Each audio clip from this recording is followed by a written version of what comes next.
Hello everyone, this is Lee Rose, your working mom on the go. Alas 5 ng umaga ay gumigising na ako dahil 6:50 ang pasok ko araw-araw. Maulan nga yan, kaya nagpahatid na ako kay asawa. Ewan ko ba simula ngayong November ay laging umuulan pag ganitong oras, kaya sobrang nakakatamad minsan pumasok dahil dapat alas 5 pa lang ay maliligo ka na. Ayan nga, sobrang lakas ang ulan, nakita ko mga estudyante ko na naglalakad papasok ng school. Pag Monday, Wednesday at Friday, ako lagi yung nagbubukas sa faculty room dahil ako lang yung may pasok ng 6:15. Minsan, nakakaramdam ako ng takot, lalo na nung unang linggo ko dito, sapagkat mag-isa lang ako dito sa faculty. Parang namamahay ako at ako lang ba yung nakakaramdam na parang may kasama ako, pero wala naman.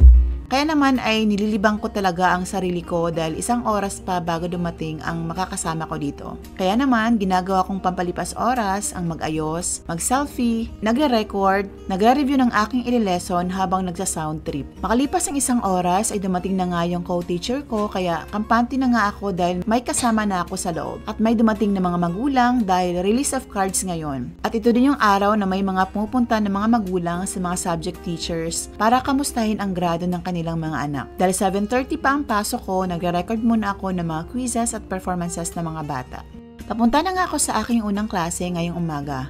Ito rin ang pinakamasayang araw naming mga guro dahil Friday na at excited na para sa weekend. Yung feeling na kinabukasan ay naka-off na naman ang alarm clock kaya pwedeng hindi gumising ng maaga. Tuwang-tuwa ako sa una kong klase dahil napaka-active nila dito sa pa-activity ko. Ganado talaga ang mga estudyante pag may mga pa-games kaya bilang isang guro, kailangan mo talaga mag-isip ng mga ganitong strategies. Ayaw ko kasi ng boring na klase kaya minsan ay di talaga maiiwasan na mag-ingay ang klase. Hindi dahil sa ingay, kundi dahil sa sobrang excited sila na matawag para sumagot. Recess time na nga, kaya may 15 minutes break ako para mag-snack. Ito nga pala ang binili kong paborito namin ni Ken, ang vegetable bowls. Pagkatapos niyan ay pumunta na nga ako sa aking pangalawang klase. At habang nagkaklase nga ako dyan ay may mga estudyante na dumaan at tinawag ako. Akala ko pa naman kung ano yun pala ay gusto lang nilang magpasalamat sa binigay kong grades. Sabi ko nga sa kanila, ang nakuha nilang grades ay hindi naman yan dahil sa akin, kundi dahil sa performance nila. Ako kasi yung teacher na hindi madamot sa grade, basta pumapasok lang at gumagawa ng mga gawain. Kung deserve naman ay bakit ko naman ipagdadamot,